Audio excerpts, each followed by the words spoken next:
kita baru memang mendirikan koperasi ini, tapi anggota-anggotanya antusias juga kan, gitu ya. Jadi kita yakin bahwa kedepannya koperasi ini akan lebih besar, ya, dan kita akan bersaing dengan perusahaan-perusahaan maupun itu swasta, bahkan dengan BUMN mungkin dengan adanya koperasi ini kita tidak akan lagi nantinya melewati calo-calo itu, karena dengan rantai distribusi yang cukup panjang, akhirnya apa? Keuntungan produksi kan lebih kecil kan. Iya, betul. Tadi ke pengrajinnya juga kasihan kan, lebih kecil kan gitu. Jadi kami membuat koperasi ini tidak hanya untuk kepentingan pribadi, tapi untuk kepentingan masyarakat. Mau yang punya penjahit 1 orang ataupun mau dia yang jahit dia yang jual masih bisa. Artinya secara tidak disadari pasar itu sekarang milik semua, bukan cuma milik para pemodal besar.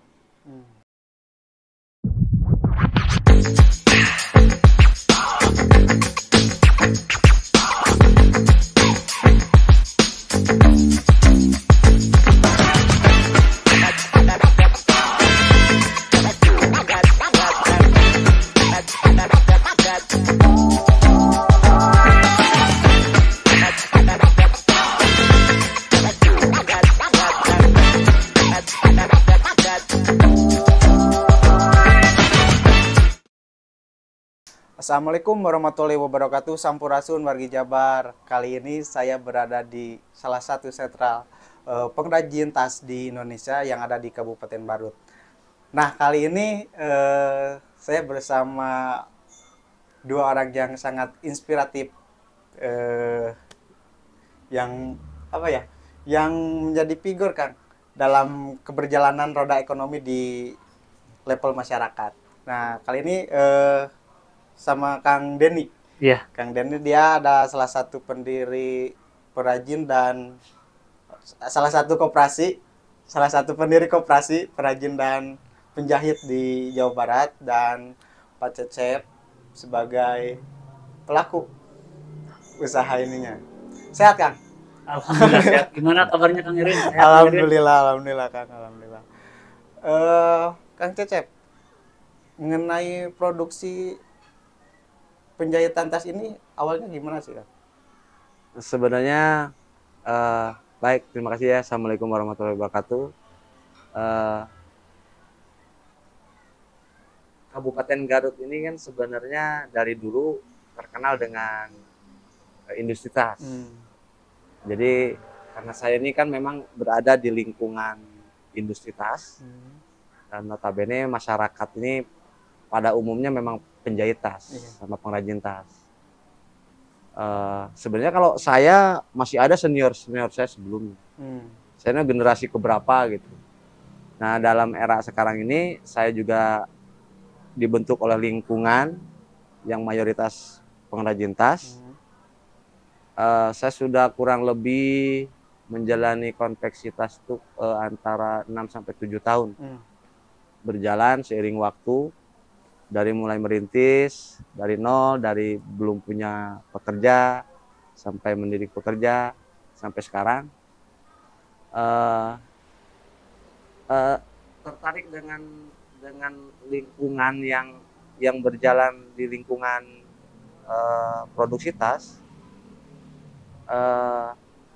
Saya memulai usaha 7 tahun ke belakang tuh dari nol sampai sekarang, karena potensi tas ternyata Garut ini luar biasa. Luar biasa ya. Nah, kalau saya lihat juga salah satu industri tas itu di Indonesia ya, salah satunya Garut. Memang pemasarannya sudah tingkat nasional, bahkan ada yang ke luar negeri ada yang sampai Malaysia. Seiring berjalan juga memang pasang surut lah namanya produksi ya. Nah, produksi dari kadang di atas, kadang di bawah, kadang rame, tapi terutama Garut ini nggak pernah berhenti sebenarnya untuk produksi tas.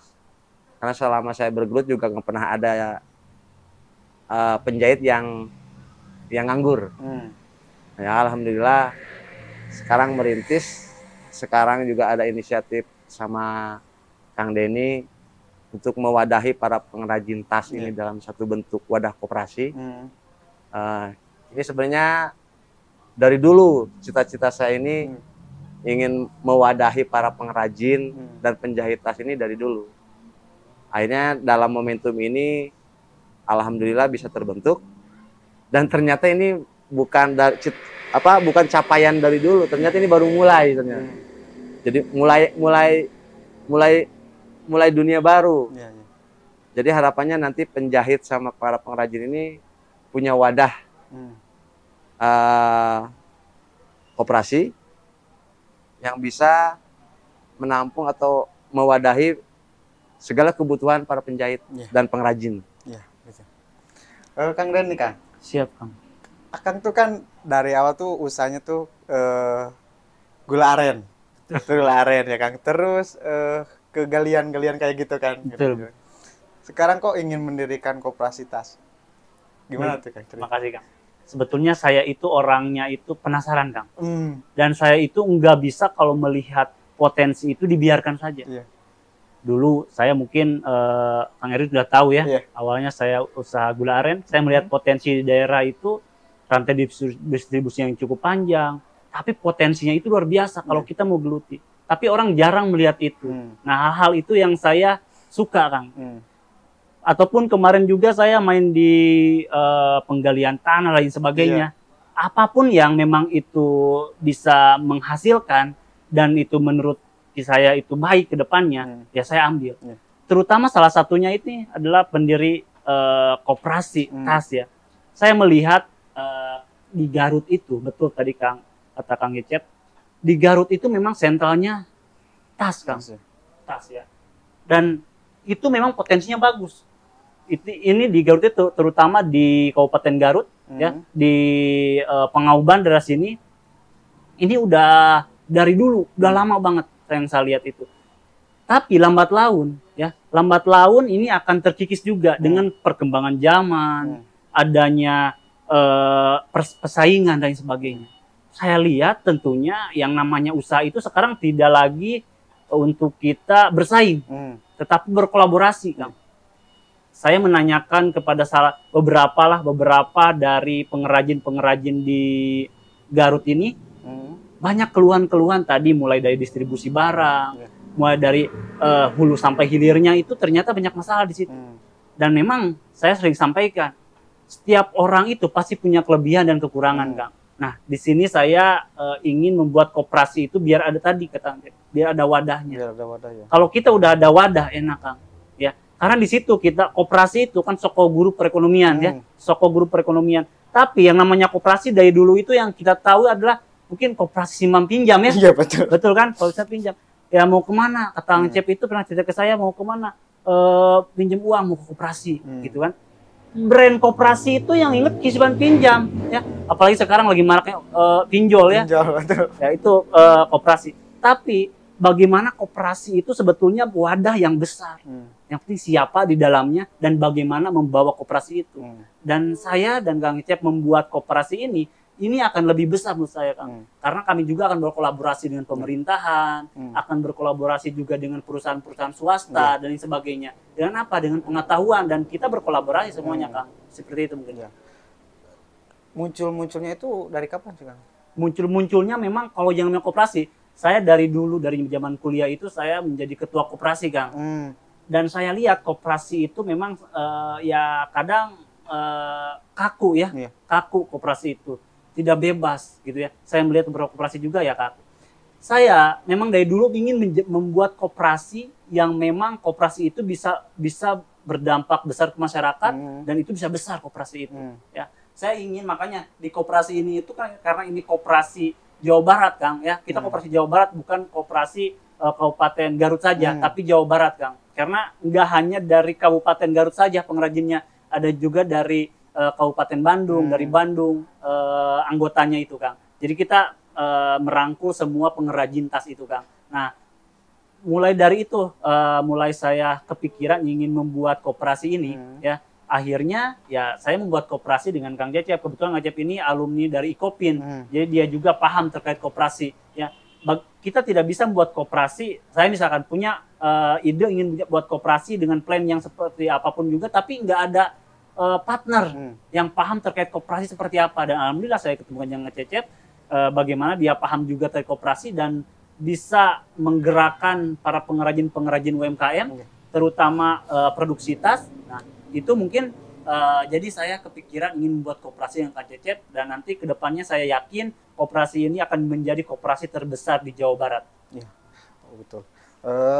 Kang Cecep kan koperasi ini kan penjahit ini kan masih home industry. Ya. Nah, dengan adanya koperasi ini apakah kedepannya bakal ada semi garment atau gitu, atau tetap mempertahankan home industry? Tentu harapan saya ini ke depan, kalau untuk kebiasaan atau tradisi kita nih produksi tas kan masih home industry ya, rumahan. Hampir setiap rumah ini punya ada mesin jahit lah, kalau di lingkungan sini.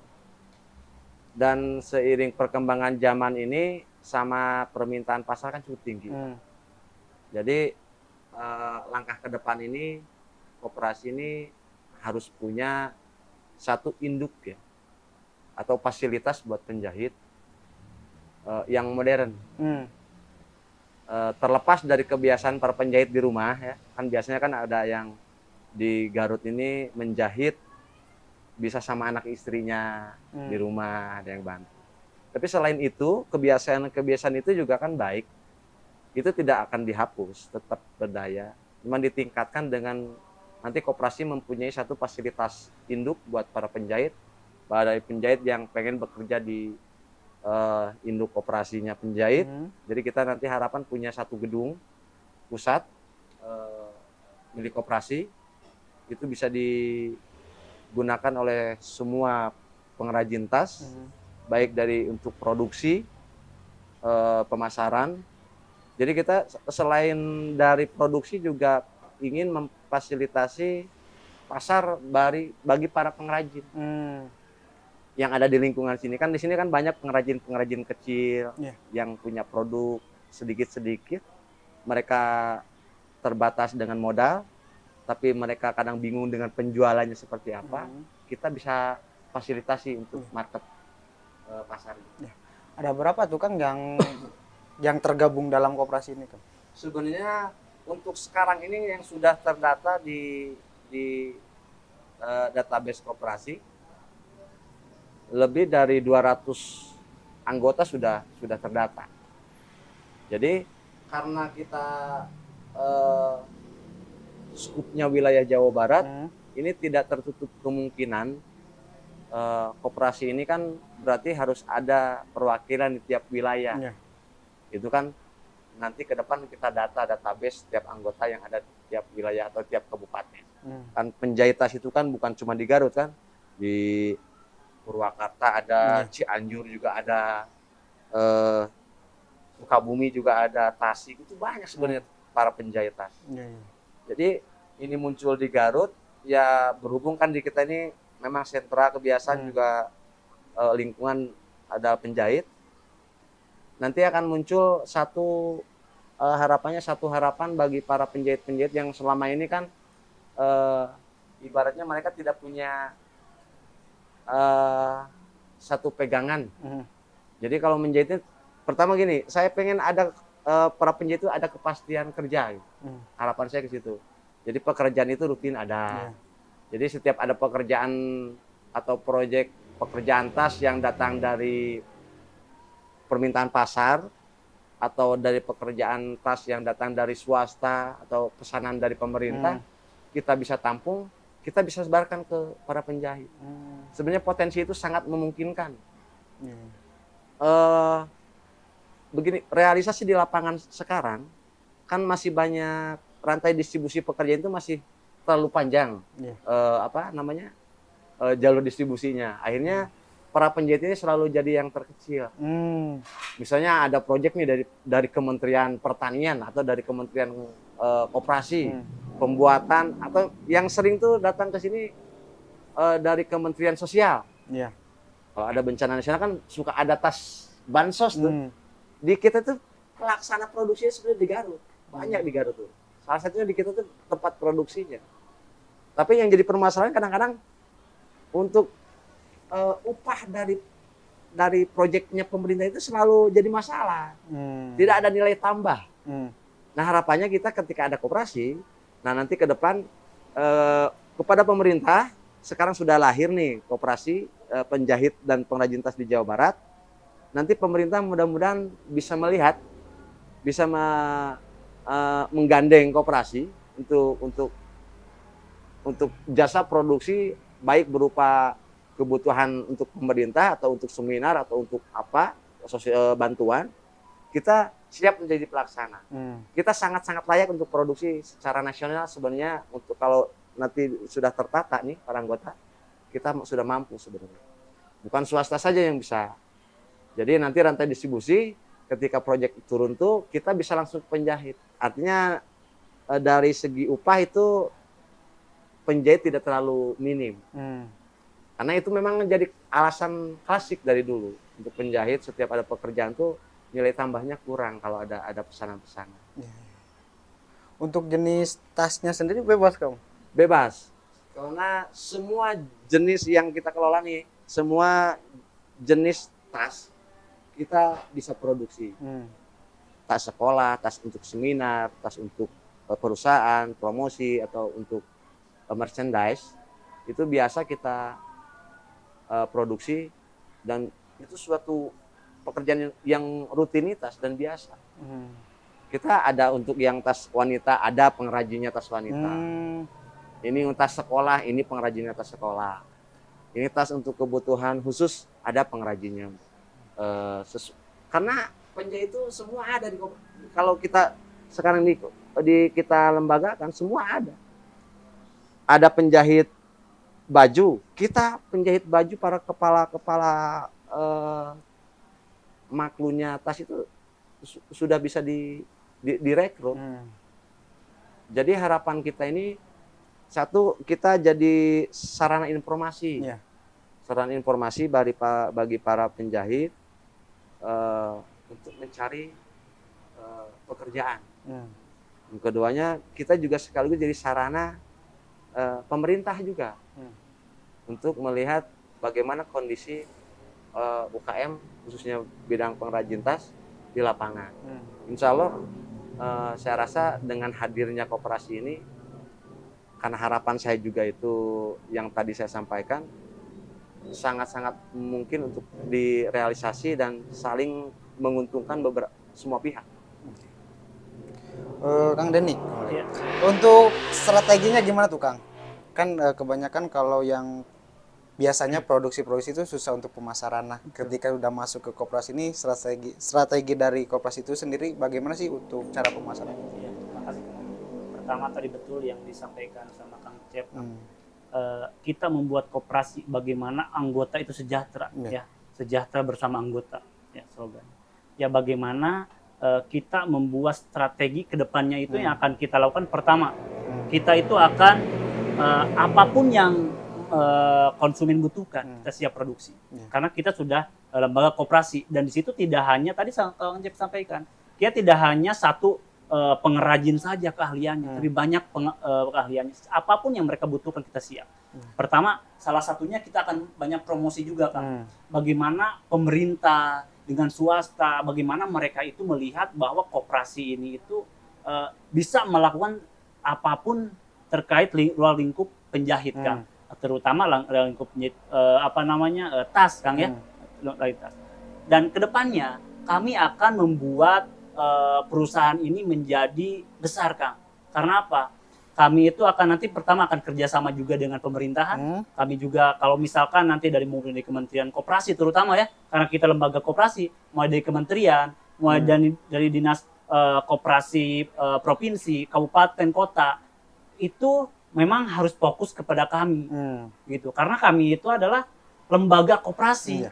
Sebelum, jangan sampai misalkan Kementerian Koperasi, Dinas Koperasi itu ngambil proyek yang seperti ini malah ke yang lain, gitu kan, ke swasta, gitu ya, nggak bisa seperti itu.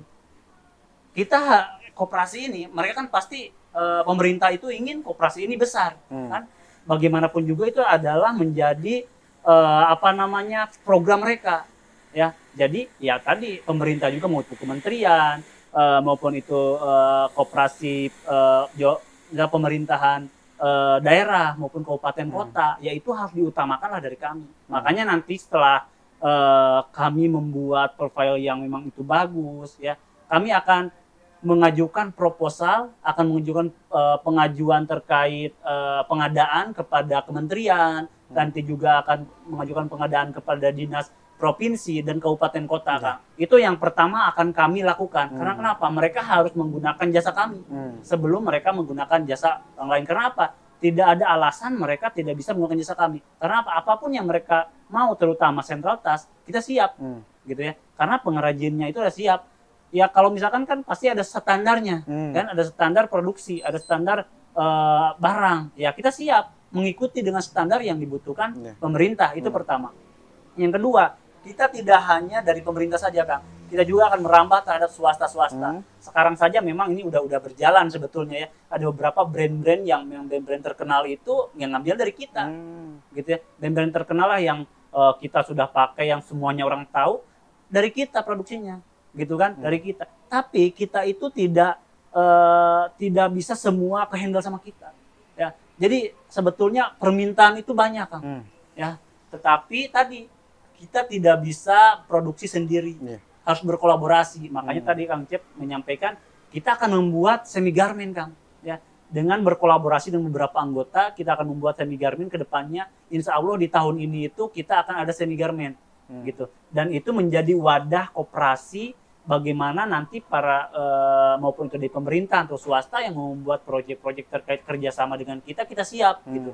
Jadi nggak hanya rumahan saja. Kan selama ini kita produksi itu rumahan, kan ya. Tapi kita akan membuat satu pertama itu ya mini garment lah, kayak kedepannya pasti lebih besar, gitu.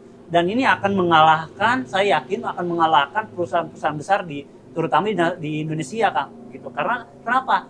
Koperasi ini kan tadi saya sampaikan soko guru perekonomian, dan kita itu berkolaborasi dengan banyak orang. Tadi sampaikan juga sampai Kang Cecep, kita baru memang mendirikan koperasi ini, tapi anggota-anggotanya antusias juga, Kang, gitu ya. Jadi kita yakin bahwa kedepannya koperasi ini akan lebih besar, ya, dan kita akan bersaing dengan perusahaan-perusahaan maupun itu swasta, bahkan dengan BUMN mungkin, ya kita siap bersaing, Kang. Saya yakin, kami sama Kang Cep yakin koperasi ini akan lebih besar. Nggak hanya terbesar, tadi saya sampaikan, nggak hanya terbesar di Jawa Barat saja, bahkan secara nasional juga kita siap. Dan kedepannya kami juga ingin melakukan ekspor impor dan sebagainya. Iya betul. Jadi tekad untuk menasional gitu, Kang. Betul, Kang. Nasional. Nah untuk ini sendiri, Kang, kan biasanya tuh ada yang apa ya, suka kayak calo-calo kayak gitu, nah, kayak calo-calo gitu, sehingga dari yang pesen ke bawah tuh suka tipis-tipis. Betul. Nah itu bagaimana sih cara mensiasatinya kayak gitu, Kang? Betul. Itu kan rantai distribusi. Rantai distribusi. Ya, rantai distribusi itu memang menjadi permasalahan klasik, saya sampaikan. Menjadi permasalahan klasik terutama para UMKM, ya. Itu klasik. Yang besarnya itu bukan sebagai produksi. Sebetulnya saya sebelum bikin koperasi ini, yang Kak Cep itu udah survei dulu. Rantai distribusinya seberapa panjang, keuntungan dengan pengrajin, dan tadi sebagai calonnya misalkan ya, penyambungnya itu lebih besar penyambungnya, gitu. Makanya kenapa nggak kita aja, gitu kan, kita langsung ke pihak pertama, gitu kan. Nah, makanya tadi saya dengan adanya koperasi ini, kita tidak akan lagi nantinya melewati calo-calo itu, karena dengan rantai distribusi yang cukup panjang, akhirnya apa? Keuntungan produksi kan lebih kecil, kan. Iya, betul. Tadi ke pengrajinnya juga kasihan kan, lebih kecil kan, gitu. Jadi kami membuat koperasi ini tidak hanya untuk kepentingan pribadi, tapi untuk kepentingan masyarakat juga, kan. Karena terutama ya tadi pengrajin tas ini. Dengan nanti kami mempangkas rantai distribusi itu, otomatis kan nanti keuntungannya itu akan lebih besar, dan itu akan berdampak besar juga terhadap pengrajinnya, gitu kan.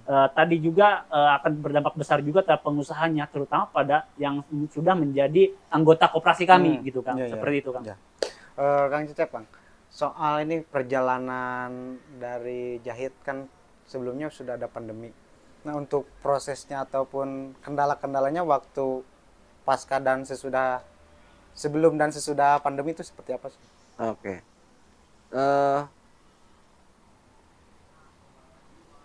Kondisi usaha sebelum pandemi itu kan dulu memang normal ya, biasa. Jadi sebelum pandemi itu para pengrajin dan penjahit itu berjalan normal, nggak ada kendala.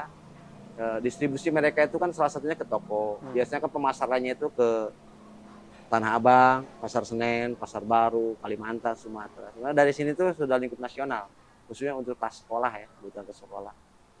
Berjalan, memang pandemi itu untuk industri tas ini begitu masuk ke tahun 2021 kalau nggak salah ya, begitu PSBB berlaku, pandemi secara nasional berlaku, memang terpukul semua industri tas hampir mati. Tidak sedikit yang para industri atau para pengusaha yang gulung tikar, tidak sedikit juga yang tetap bertahan. Akhirnya imbasnya juga para penjahit juga sudah nggak punya pekerjaan, karena memang kondisi para pengusahanya juga terpukul oleh keadaan pandemi. Memang semua, saya rasa semua industri ya, bukan cuma di tas saja. Dulu juga saya sempat tidak punya harapan. Ini tas ini ketika pandemi ini terjadi, ke depan itu mau seperti apa, dulu sempat tidak ada kepikiran bakal, jadi harapannya gelap. Tapi ternyata setelah proses pandemi, saya juga sempat berhenti 3 bulan, tidak produksi sama sekali. Tukang jahit juga sama, tidak produksi, kecuali waktu itu ada produksi masker ya, terbantu juga lah, ada masker dari pemerintah. Alhamdulillah ada sedikit, jadi tidak terlalu mati lah para penjahit. Ada bikin baju APD, ada lah kegiatan. Tapi untuk tas sama sekali berhenti. Tapi setelah itu ternyata keadaan memberikan lain dari awalnya saya berpikir bahwa industri tas nanti ke depannya seperti apa. Karena dulu sarana pemasarannya para pengusaha tas dari Garut kan biasanya ke Pasar Senen, ke Tanah Abang, ke Medan, Kalimantan, Sumatera, Bandung. Itu kan semua toko juga pada hampir kolaps. Jadi bingung nanti tas produksi mau dijual kemana? Kan ternyata sekarang lahirlah industri zamannya online. Dan ternyata dengan hadirnya pasca corona, lahir pemasaran secara online itu, industri tas itu kalau saya lihat jauh lebih besar daripada sebelum pandemi. Permintaannya, peluangnya. Kalau mau dipresentasikan hampir 3 kali lipat, peluangnya sangat memungkinkan. Kalau dulu para pengusaha itu pasar dikuasai oleh para pengusaha. Para penjahit yang mau jual, mau bikin sedikit-sedikit, mereka nggak bingung mau jual kemana. Karena dengan batasan modal yang kecil, skalanya juga dikerjain sendiri, jualnya kemana kan dulu susah. Masih, kalau istilahnya masih ada monopoli lah dari para pengusaha besar, karena mereka yang megang pasar. Kalau untuk penjahit yang kecil kan bingung. Tapi sekarang potensi lebih besar, terbuka sekali. Semua orang megang media sosial. Secara tidak langsung mereka tidak sadar bahwa mereka memegang pasar. Mau yang punya penjahit 1 orang, ataupun mau dia yang jahit, dia yang jual, masih bisa. Artinya secara tidak disadari, pasar itu sekarang milik semua. Bukan cuma milik para pemodal besar. Sekarang itu pasar milik semua. Itulah potensinya. Sekarang saja untuk misalnya saya nih, salah satu yang memproduksi, untuk megang satu pasar online terbesar, saja sudah kewalahan kalau bergerak sendiri. Sedangkan di pasar online yang besar, kita semua tahu lah, pasar online tas bisa dilihat persaingan begitu ketat. Mereka itu membutuhkan produksi. Mereka punya pasar, tapi mereka keterbatasan produksi. Jadi peluang produksi itu setelah pandemi ternyata ini lebih besar dari sebelum pandemi. Bahkan semua orang bisa bisnis sendiri. Itu potensinya. Satu itu. Selanjutnya, setelah pandemi ini, semua perjalanan produksi maupun ke pasar itu tidak khusus untuk para pemodal besar. Semua penjahit, semua orang yang punya modal sedikit pun bisa menjadi pengusaha. Nah, kita salah satunya dengan koperasi pun nanti, selain kita juga melayani jasa produksi untuk pasar online, kita juga akan memfasilitasi para anggota itu yang berminat untuk jadi memasarkan tasnya. Jadi salah satu media untuk pemasarannya, kita menjembatani para anggota yang berminat ingin menjadi pengusaha tas. Jadi ingin maju. Jadi kita nggak maju sendiri. Ya kalau mau maju silakan. Punya potensi, punya keinginan, punya produk, ayo silakan datang ke koperasi. Mau kerja, mau produksi, silakan datang ke koperasi. Mau jualan tas, mau produksi tas, datang ke koperasi. Jadi harapannya itu nanti kalau koperasi. Jadi kita sebagai jasa produksi, mau kerja ada di koperasi. Mau dagang, jualan tas, silakan ke koperasi. Kita nanti bikin satu marketplace-nya sendiri. Kita tampung nanti produk-produk dari anggota yang punya, ya oke deh kita pasarin juga. Jadi ada divisi khusus untuk divisi marketing misalnya. Jadi divisi pasar ini khusus untuk jualan produk-produk per anggota.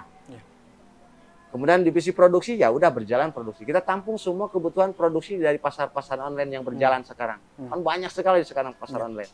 Mereka kadang-kadang tidak punya produksi, tapi punya pasar sudah terbentuk. Butuh produksi, kita siap melayani.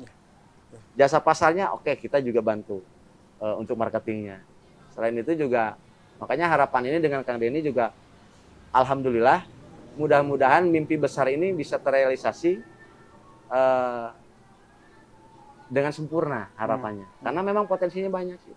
Apalagi nanti kalau ada keterlibatan pemerintah, dukungan dari segi pembiayaan, dari segi dukungan fasilitas, mungkin juga nanti kan pihak-pihak lembaga keuangan juga bisa, kalau kita memang posisinya udah profesional kan, istilahnya sistem keuangan sudah layak, insya Allah bisa berjalan lah dengan bersama. Artinya semua harapan kita juga harapan para anggota bisa terrealisasi. Seperti tadi yang Kang Denny bilang, kita nih selalu ada masalah karena distribusi ini memang demikian itu terjadi. Makanya kalau koperasi nanti sudah terbentuk, mudah-mudahan meminimalisir permasalahan-permasalahan yang sudah terjadi ke belakang. Jadi kedepannya, insya Allah saya juga punya harapan di sini, membesarkan koperasi, membesarkan usaha koperasi supaya lebih profesional, apalagi bisa nanti kedepannya kita bisa melakukan pasar distribusi mau ekspor ataupun mau impor, karena kebutuhan produksi itu juga kita sangat memungkinkan untuk memfasilitasi para pengrajin kebutuhan produksinya. Kalau pengusaha ini kan belanja sekarang kebutuhan tasnya dari mana materialnya. Mungkin nanti kedepannya juga ada divisi khusus pengadaan barang untuk kebutuhan produksi tas. Kang, untuk ini barangkali warga Jabar ada yang tertarik nih masuk ke koperasi. Syaratnya apa tuh, Kang? Syarat dan ketentuannya untuk masuk koperasi itu sendiri. Ada syaratnya nggak? Syarat koperasi sebenarnya umum ya. Sebenarnya syaratnya yang penting satu kan posisinya mereka juga kan nanti anggota koperasi ini kan kita namanya koperasi penjahit ya. Koperasi penjahit dan pengrajin tas. Jadi semua anggota yang merasa dirinya sebagai penjahit, sebagai pengrajin, berarti itu layak masuk jadi anggota. Artinya kita data semua anggota yang berminat masuk keanggotaan, jadi kita tahu potensinya. Oh ini yang daftar masuk database koperasi, posisinya penjahit. Terus satu lagi datang masuk bergabung dengan koperasi, posisinya sebagai pengrajin. Jadi nanti ada wilayahnya. Kalau sebagai profesinya penjahit, kita siapkan di divisi produksi. Masuk ke lingkungan produksi. Karena kita harus maksimalkan anggota penjahit ini harus tercover pekerjaannya. Jadi karena dia penjahit, harapan mereka masuk ke koperasi ada jaminan kerja. Jadi kita harus bisa menjamin pekerjaan. Harapannya di situ. Menjamin kesejahteraannya anggota. Kalau yang masuk anggotanya sebagai pengrajin tas, apa kebutuhannya? Di koperasi itu ada divisi pemasaran produk anggota. Jadi kita tampung. Oh ini dari pengrajin tas wanita. Nah kita siapkan produk-produknya, kita pasarkan, bantu pasarkan produk-produk tasnya wanita yang dari anggota pengrajin tas wanita. Kalau ini ada dari pengrajin tas kulit, oh kita bantu pemasarannya, kita jembatani. Jadi syarat-syaratnya mereka yang penting penjahit dan pengrajin saja masuknya. Jadi aturan-aturan umumnya sama aja, jadi nggak ada persyaratan khusus wajib seperti apa, nggak ada. Ya, siap. Terakhir Kang Den, harapan kedepannya dengan koperasi ini seperti apa Kang? Harapan saya kedepannya koperasi ini itu tidak hanya besar di Jawa Barat saja, tapi kita go internasional. Itu yang pertama. Yang kedua, kami itu membuat koperasi tadi bukan hanya untuk yang pribadi, tapi bagaimana masyarakat sekitar itu juga bisa tercover dengan kami, ya. Jangan sampai sekarang banyaknya pengangguran, kami bisa cover juga masuk di sini. Tadi udah sampai sama Kang Cecep bahwa kalau misalkan udah adanya koperasi ini, tidak hanya mereka sebagai pengusaha ya, sebagai pengusaha penjahit saja, sebagai pengusaha tas saja, tapi kalau mereka bisa menjahit ya, membuat tas dan sebagainya, bisa masuk ke sini juga Kang. Bahkan kita nanti ke depannya itu akan ada pelatihan, divisi khusus pelatihan. Jadi misalkan khusus ke Jawa Barat ataupun Kabupaten Garut, mereka masih ada yang nganggur, bisa kita fasilitasi untuk pelatihan untuk bisa produksi di sini. Jadi bagaimanapun juga kita tetap dukung pemerintah Kang, bagaimana bisa mengurangi pengangguran. Betul. Kang. Seperti itu harapan kami ke depannya. Satu lagi yang pertambahannya, ada peluang atau potensi bahwa penjahit itu sangat-sangat layak untuk menjadikan suatu profesi. Karena identik permasalahan penjahit kan karena tidak ada kejelasan pendapatan. Makanya hadirnya koperasi itu supaya ada kepastian kerja. Kalau ada kepastian kerja, otomatis ada kepastian pendapatan. Kalau saya lihat penjahit itu, profesi penjahit, jika dinilai bahwa pendapatan mereka itu sudah bisa di atas UMR. Pendapatan yang penjahit itu sudah bisa di atas UMR. Dengan catatan mereka bekerja secara profesional ya. Jadi profesi sebagai penjahit. Saya lihat sebatas pengalaman saya bahwa penjahit itu pendapatannya itu sudah bisa di atas UMR. Artinya mereka nggak usah sibuk-sibuk mencari lowongan kerja, melamar kerja yang gajinya UMR. Asal mereka mau menjadi penjahit itu bisa mendapatkan pendapatan di atas UMR. Misalnya ya, kalau UMR-nya contoh di Garut misalnya UMR 2 juta. Penjahit itu sudah bisa layak mendapatkan penghasilan. Bisa lebih bahkan. Jadi tadi apa yang dikatakan Kang Denny bahwa kita mengadakan satu divisi pelatihan bagi anggota untuk menjahit. Jadi untuk masyarakat misalkan untuk para lulusan sekolah atau yang putus sekolah, mereka mau belajar menjahit. Kita siapkan pelatihannya. Jadi jangan sampai ada pemikiran bahwa jangan usah jadi penjahit, katanya pendapatannya nggak jelas. Makanya nanti harapan kita bahwa kita akan jelaskan bahwa menjadi penjahit juga sangat layak daripada kita menjadi melamar pekerjaan ke perusahaan-perusahaan yang gajinya juga kan hanya berbatas dengan UMR. Penjahit itu bisa lah, pendapatannya sangat layak. Gitu. Makanya tadi juga apa yang katakan Kang Denny, ada divisi untuk pendidikan anggota supaya anak-anak muda itu daripada menganggur, nggak jelas pekerjaan, mending ikut saja pelatihan menjahit di koperasi. Betul. Ya mungkin itu hasil bincang kita kali ini dengan Kang Denny dan Kang Cecep. Tapi sebelum penutupan kita ada kenang-kenangan dulu tuh Kang dari Jabar Express ya. Mungkin nggak seberapa sih Kang, tapi mudah-mudahan. Terima kasih banyak ini Kang Erwin Jabar Express. Ini Kang Denny dan Cecep. Waduh, terima kasih banyak Kang. Luar biasa ini Kang. kalikatur dari kita. Lukisan keren. Terima kasih Jabar Express. Mudah-mudahan bisa ini. Kang. Ya mungkin itu saja yang bisa kita diskusikan. Mudah-mudahan bermanfaat buat seluruh warga Jabar. Saya Erwin. Saya Denny. Saya Cecep Sopian. Undur diri. Assalamualaikum warahmatullahi wabarakatuh.